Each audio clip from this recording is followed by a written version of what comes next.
আসসালামু আলাইকুম সুপ্রিয় শিক্ষার্থী।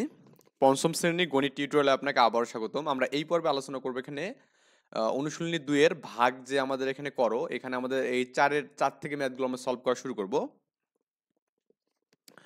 তো আমরা এখানে দেখি কি বলা আছে এখানে। কোন বাড়িতে ৯৮,০০০ গ্রাম চাল আছে এখানে। তো কত গ্রাম চাল আছে? ৯৮,০০০ গ্রাম চাল আছে এখানে। ওকে? তাদের যদি প্রতিদিন ৬৫০ গ্রাম চাল লাগে, মানে প্রতিদিন মানে একদিনে লাগে কত এখানে? ৬৫০ গ্রাম লাগে। তাহলে বলছে তবে কততম দিনে চাল শেষ হবে এখানে? কততম দিনে গিয়ে তাদের চালটা শেষ হয়ে যাবে এটা আমাদের এখানে বের করতে বলছে এখানে। ওকে? আচ্ছা। তাহলে আমাদের দিন সংখ্যাটা বের করতে বলছে এখানে। আর আমাদের এখানে একদিনে কতটুকু লাগে সেটাতে বলা আছে।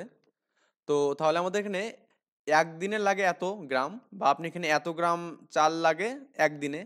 যেহেতু আমার দিন সংখ্যা বের করতে বলছে, দিনটাকে আমি ডানে রাখবো। তো আপনি এখানে দেখুন এভাবে লিখতে পারেন ৪ নাম্বার। কি লেখা যাবে এখানে? এভাবে বলতে পারতেন একদিনে লাগে। একদিনে লাগে কত বলুন তো আমাদের এখানে? ৬৫০ গ্রাম চাল। ওকে? এত গ্রাম চাল। বা আপনি বলতে পারেন এখানে যে ৬৫০ গ্রাম গ্রাম চালে যায় একদিন। হ্যাঁ? চালে যায় একদিন। কথা হচ্ছে আমরা কোনটা ইউজ করব? দেখুন আমাদের দিন সংখ্যা বের করতে বলছে। তার মানে দিনটা মানে বের করতে বলছে মানে কি আমাদের এটা নিতে হবে এখানে। ওকে? এটা নেওয়া যাবে না। কেন নেওয়া যাবে না? কারণ আমাদের এখানে গ্রাম কিন্তু বের করতে বলেনি, দিন সংখ্যা বের করতে বলছে। তাহলে একদিন মানে এত গ্রাম চালে যায় একদিন। তাহলে আমরা এখানে যেটা বলতে পারি সেটা অতএব আমাদের এখানে কত আছে? ৯৮। ৯৮,০০০ গ্রাম চালে যাবে, কি ভাগ করতে হবে এখানে নরমাল ভাবে। ৯৮,০০০ ভাগ কত এখানে আমাদের? ৬৫০ এখানে। ওকে? এত দিন এখানে দিবেন। তখন ভাগটা এখানে আপনি এখানে করবেন এখানে যে আপনার হচ্ছে ওই ৬৫০ দিয়ে এটাকে ভাগ করবেন ৯৮,০০০। ৩ ঘর যদি নেন আমাদের দেখুন ৩ ঘর কিন্তু ১ বার যাচ্ছে এখানে। ওকে? ৩ ঘর কি যাবে এখানে? ১ বার যাবে। তো ১ বার যদি আমি এখানে নেই, তো কত হবে এখানে? ৬৫০ হবে এখানে। ৬৫০। এটা ০ হবে এখানে, এটা ৩ হবে বিয়োগ করলে এটা আমাদের কত হবে এখানে? এটাও কিন্তু আমাদের ৩ এ হচ্ছে কিন্তু, মানে ৩৩০ হচ্ছে এখানে। আবার আমি আরেকটা ০ নেব এখানে, নামাবো। ০ নামালে দেখুন তো এটা কয় বার যাচ্ছে? এটাকে ৫ বার দিয়ে গুণ করেন তো এখানে। ৫ বার দিয়ে দেখেন দেখি যে ৬৫০ গুণন হচ্ছে ৫। ০ ৫ ৫ পঁচিশের ৫ হাতে কত এখানে? হাতে থাকে ২। ৫ ৬ ৩০ ৩২, তার মানে ৩ দাই ২ ৩২। তার মানে ৫ বার যাচ্ছে কিন্তু এখানে। লিখবেন যে এখানে ৩ দাই ২ ৩২। ও এটা ৫ ০ এখানে। ওকে? এই ০ এই ১০ আছে এখানে, আমাদের ৫ মিলাতে কত হবে এখানে? ৫ পাবো, হাতে ১ পাবো, এখানে ২টা ৩ হবে এখানে, বিয়োগ করলে ০ আর কিন্তু যাচ্ছে না। আমাদের এই ০টা আমরা নামাবো এখানে। ওকে? এই ০ যখন নামাবো তখন আর যাচ্ছে না, মানে কি আমাদের ০টা আমরা এখানেও দেবো। ক্লিয়ার? তার মানে আমাদের এখানে দেখুন যাবে কতদিন আমাদের এখানে? ১৫০ দিন এখানে। কয়দিন? ১৫০ দিন, মানে ১৫০ দিন যাবে। কিন্তু কথা হচ্ছে এখানে কিন্তু আমাদের অবশিষ্ট কত থাকলো বলুন তো? অবশিষ্ট থাকলো আমাদের এখানে ৫০০ গ্রাম। তাহলে ৫০০ গ্রাম চালে কিন্তু আবার কিন্তু একদিন যাবে কিন্তু এখানে। ওকে? লিখবেন যে এখানে, এখানে, হ্যাঁ? এখানে ৯৮,০০০ ভাগ হচ্ছে আমাদের কি ৬৫০ ইকুয়াল টু কত পাবো এখানে? ১৫০ পাবো এখানে। ওকে? ১৫০ পাবো। এটা ১৫০ ১৫০০ হয়ে গেছে। ১৫০ পাবো এবং হচ্ছে ভাগশেষ। ভাগশেষ কত আমাদের এখানে? ৫০০ পাচ্ছি, তাই না? এখন একটা ভাষাগতভাবে লিখবেন এখানে যেহেতু যেহেতু এততম দিন চলার পরও, হ্যাঁ, চলার পরও ৫০০ গ্রাম চাল কি আছে বলুন তো এখানে? অবশিষ্ট আছে এখানে। চাল অবশিষ্ট আছে।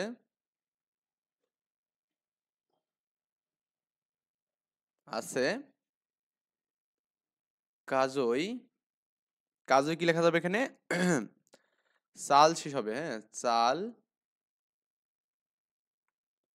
শেষ হবে।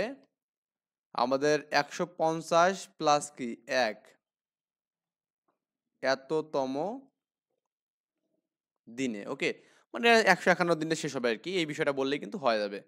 আই থিঙ্ক আমরা এই বিষয়টা বুঝতে পেরেছি এখানে। সো এরপরে আমাদের এখানে পরবর্তী যে ম্যাথটা আছে এখানে দেখুন,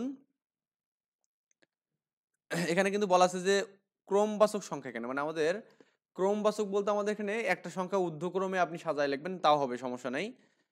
একটি বই তৈরি করতে 128টা মানে কাগজ লাগে আর কি, হ্যাঁ 128টা, 128টা কাগজ, তা বলতে আমরা এখানে আগে কিন্তু ইউজ করতাম যে তা কাগজ ইউজ করতাম কিনে কিনে।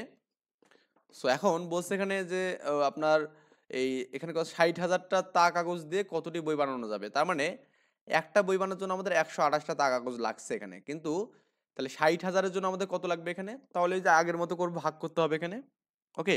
তো লিখবেন যে এখানে 128টা দিয়ে লাগে, মানে 128টা কাগজ লাগে একটা বই বানাতে, এতটার জন্য ভাগ করবেন এখানে সেম ভাবে। 5 নাম্বার কি করবেন এখানে, লিখবেন যে 128টি বা 128টা 128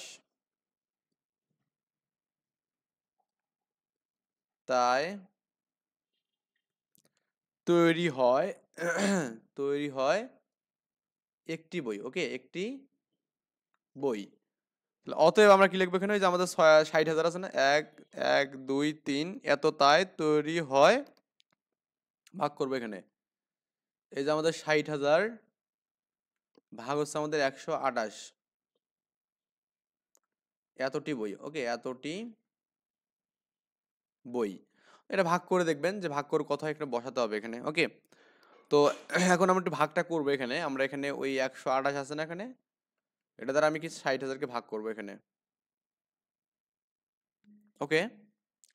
তো আমাদের প্রথমত দেখুন তো আমাদের 3 ঘর জমি নেই, তাহলে এখানে 628, তাহলে কয়বার আছে বলুন, 400, 4বার 5বার দেন দেখি এখানে, 5বার 4বার আগে দেন 128, হ্যাঁ এটাকে আপনি 4 দিয়ে গুণ করেন, 4 আসতে কত 32, 2 হাতে হাতে 3 এখানে, 3 যদি থাকে এখানে তো 4 দুগুণে 8 আর 3 কত এখানে 11, 1 হাতে কত এখানে 1, 4 4 5 মানে 512।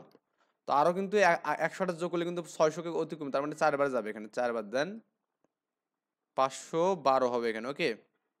এটা আমাদের বিয়োগ করলে আমাদের এখানে 10 ধরতে হবে, তাহলে 8 হবে এখানে, হাতে 1 থাকবে এখানেও 8 হবে, আর হাতে 1 থাকলে কিন্তু 0 হবে, তার মানে এবার এই শূন্যটা আমাদের এখানে নামবে এখানে। এবার আপনি এখানে দেখুন এই মানটাকে কত দিয়ে আমাদের গুণ করা যায় বা ভাগ করা যায় এখানে, একটু খেয়াল করুন তো। এই 128 যে মানটা আছে এটাকে আপনি যে 5 দিয়ে গুণ করেন, এটা 6 দিয়ে গুণ করেন, দেখুন 6 দিয়ে, 6 আসতে 48-এর 8 হাত থেকে হচ্ছে 4, হ্যাঁ 48-এর 8 আর 4 এখানে, 6 দুগুণে 12, 12 আর 4 কত হবে এখানে 16 হবে এখানে, 16 6 হাতে 1 7 এখানে, 700 কত হবে এখানে 68, 700 6 8 68, এটা হচ্ছে 2 হবে এখানে, হাতে 1 থাকবে এখানে, 7 হবে, 8 মানে 1 হবে এখানে, আর এখানে আমাদের 1 থাকবে, ক্লিয়ার। তার মানে কিন্তু এখানে এবার আমাদের এই যে এই মানটাকে নামাতে হবে এখানে, শূন্য নামাতে হবে, তাহলে আমি 6 দিয়ে করলাম এখানে, ওকে। আচ্ছা, এরপর দেখুন আমাদের কত দিয়ে আছে একটু খেয়াল করুন তো, যোগ বিয়োগ গুণ ভাগ করে দেখুন, 1100 আছে এখানে। এবার এই মানটাকে 8 দিয়ে গুণ করে দেখুন তো, আমাদের 8 দিয়ে করলে মোটামুটি হয়ে যাবে, 8 8 64, 4 হাতে হচ্ছে 6, হ্যাঁ 64 4 হাতে থেকে 6, আর 6 এখানে থাকবে, 8 দুগুণে 16 আর 6 কত হবে এখানে 22 এখানে, ওকে, 22-এর 2 হাতে কত 2, তো 8কে 8 আর 2 কত এখানে 10, তার মানে 1024, তো লিখবেন এখানে 1024 লিখবেন, 1024 লিখবেন। এটা এটা আমাদের বিয়োগ করলে 6 হবে এখানে, হাতে 1 থাকবে, এটা 9 হবে এখানে, 96 কিন্তু আমরা পাচ্ছি এখানে, ওকে, তার ভাগশেষ হচ্ছে 96, তো লিখবেন এখানে, এখানে কি এখানে আছে 60,000 ভাগ 128 ইজ ইকুয়াল টু আমরা কত পাবো এখানে, 468 পেলাম না এখানে, 400 এখানে 8 দিয়ে গেছি কিন্তু পরের বার, হ্যাঁ 468 এবং ভাগশেষ, ভাগশেষ, ওকে, ভাগশেষটা লিখতে হবে এখানে একটু, কত এখানে 96।